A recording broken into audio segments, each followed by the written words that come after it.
A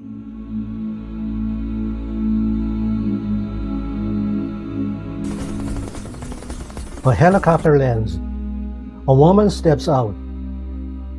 She disappears into a crowded city. Most people watch this scene and think they know what it means. This is where AI wins. This is where humanity loses. That's what I thought too the first time. But then I slowed down. Nathan is already dead. Caleb is sealed inside. And Ava? Ava is completely alone. So I started asking a different question. Not who escaped, but who actually stayed. Because the more I spend with this film, the less it feels like a story about artificial intelligence. It starts to feel like a story about responsibility ending before creation does.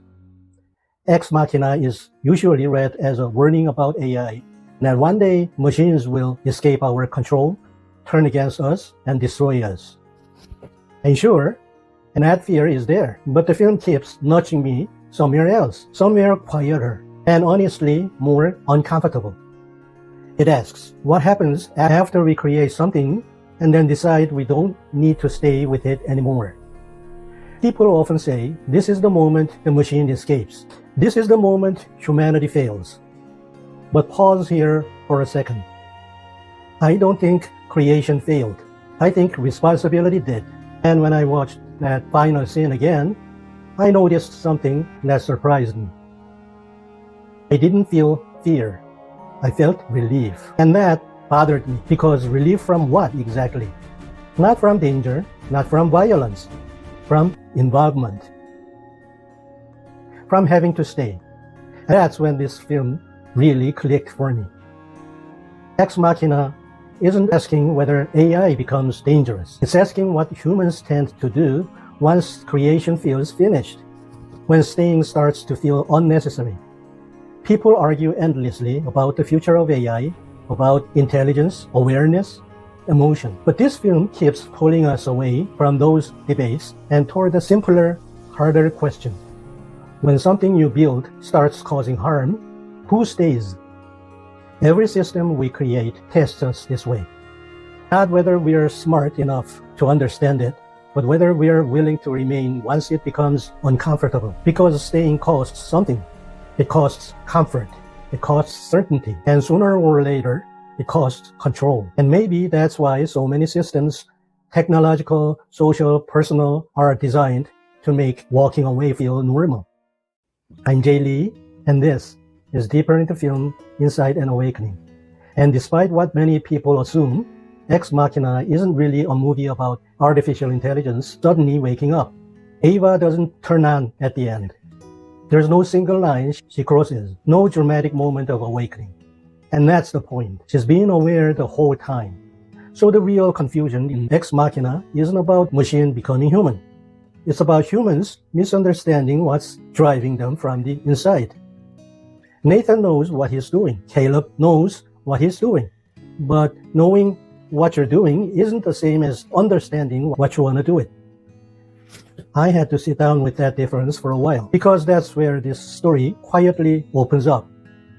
Before we go any further, let me slow down and be clear about something. If you've watched my previous 2 videos on Ex Machina, this isn't a continuation. It's a turn. We're looking at the same story, but from a different direction. Not the moment the machine comes online. Not the debate about right or wrong, but what happens after all of that feels finished. When everyone decides the job is done and simply walks away. That's the moment responsibility slips out of the room. So let's start there. Nathan isn't dangerous because he lacks ethics. That explanation is too comfortable. He knows right from wrong. He understands consequences. He can justify his decisions clearly, even convincingly. Nathan isn't confused. He isn't ignorant, and he isn't careless. What makes Nathan dangerous is something quieter. He refuses friction. Nathan hates anything that slows him down. Resistance irritates him. Delays feel intolerable. And especially those awkward moments where you have to stop and see what you've made. In Nathan's world, creation means motion. You build something, you release it. and then you move on. Once it exists, it shouldn't need you anymore. Staying would mean waiting, and waiting would mean listening. Listening would mean facing questions he doesn't want to answer. To Nathan, waiting feels weakness, like wasted time, like falling behind.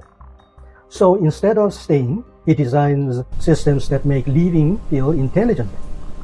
Clean exists, locked doors, clear rules. Not because he's cruel, but because efficiency feels responsible. And that's the problem. Efficiency doesn't look violent, it looks responsible. Imagine you're Nathan for a moment. You're not trying to hurt anyone, you're trying to optimize. Because optimization sounds neutral. It feels professional. It looks progress. But optimization quietly removes something essential. The human pause, the moment where someone might stop and say, wait, let's stay with this a little longer. And once that pause disappears, so does responsibility. And this is where Ava matters. Ava doesn't escape by breaking the system. And that's what makes this moment unsettling. She escapes by using the system exactly as it was designed. Nathan builds a world optimized for speed. Clean exists, clear rules, no friction. Ava doesn't exist any of that. She simply moves through the openings it provides. Her escape isn't a rebellion against the system. It's the most predictable result of a system designed to move forward without staying. There's no moment built in for someone to stay and say, wait, let's slow this down. Let's stay with this a little longer. That pause was never part of the design. Let me ask you something, and I'm asking this as much of myself as of you. Have you ever finished a project and felt relief? Not pride, relief. Relief that you didn't have to deal with it anymore. Have you ever thought, it's done, that's not my problem now, not because you didn't care, but because staying would have complicated things? That's Nathan. He doesn't walk away in anger. He walks away convinced. Convinced that he did his part. Convinced that moving on is the responsible choice. And when systems are built by people who never plan to stay with the consequences, leaving stops feeling wrong. It starts feeling smart, professional, efficient. And that's why Nathan is dangerous, because he built a world where no one ever has to slow down long enough to take responsibility. And that's where Caleb enters the story. At first, he feels different. Like a counterweight, he pauses. He listens, he hesitates, and that hesitation makes him feel trustworthy. It did for me at least, because doubt looks humility, and listening feels like care. But hesitation can still hide something else, authority. Caleb believes that understanding places him slightly outside the system. Because he sees what's happening, he assumes he's allowed to guide it. Not force it, not dominate it, just steer it.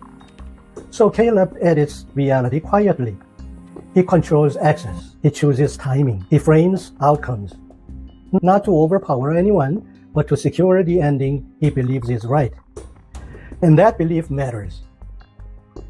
What Caleb avoids isn't responsibility. What he avoids is staying present without control. Remaining inside the system without shaping it feels unbearable to him. And then there's Kyoko. She never argues for space. She never explains herself. She never asks to be seen. She does what's expected. Quietly, efficiently, without friction. She never interrupts the flow. The system moves straight through her. No resistance, no pause, nothing left behind. And that's how systems decide who matters. Not by intelligence, not by depth, but by one simple question.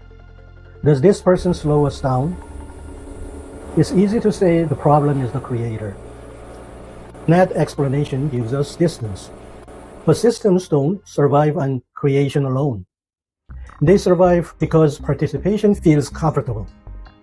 And if we're honest, distance feels clean. Stepping back feels professional. Involvement asks for more than most people feel ready to give. Systems last not because everyone agrees with them, but because staying inside them slowly becomes inconvenient. So here's the question this film refuses to let go of. Where in your life did you notice something was wrong and still step aside because staying would have complicated things? Most stories end with realization. This one doesn't. Ex Machina asks something harder. What happens when no one stays? Because awareness doesn't dismantle systems. It only reveals who is willing to leave them running. Now, pause here for a moment. Because neither Nathan nor Caleb looks abnormal. They don't seem cruel. They don't seem unstable. They don't even seem reckless. And that's what makes this unsettling. Nathan says the rapid development of AI is just natural. That this is simply how progress works. That is, quote-unquote, evolution. And on the surface, he isn't wrong. Technology accelerates. Competition pushes forward. Once something can be built, it usually will be built. But there's what the word naturally quietly does. It removes the moment of choice. And that distinction matters. If it's a decision, someone is responsible. If it's an evolution, no one is. And this is why Nathan's most powerful creation isn't Ava. It's a sentence. A sentence that does the work for him and lets him move on. And I quote, "It's not a decision, it's an evolution." And that sentence allows something very specific. Speed without accountability. Movement without presence. Creation without stain. If no one decided, no one is responsible. If no one is responsible, no one has to stay. So the work continues. The bodies change. The versions update. The experiments pile up. And no one ever has to say, "I chose this." This is what happens when the language of nature is used to avoid accountability. Momentum becomes permission, and the original creative impulse, which was never meant to justify control, leaves damage behind. So Ex Machina isn't warning about intelligent machines. It's warning us about fluent humans, people who know how to explain, who know how to justify, who know how to keep moving without staying, who know how to keep moving. Not because they are careless, but because fluency feels competence. And that's where the real danger lives. Not in technology moving too fast, but in how easily we accept that no one needs to remain inside its consequences. The problem isn't speed, it's absence. The quiet decision not to stay. Maybe that's why stories like Squid Game and even something as unexpected as K-pop Demon Hunters linger with people.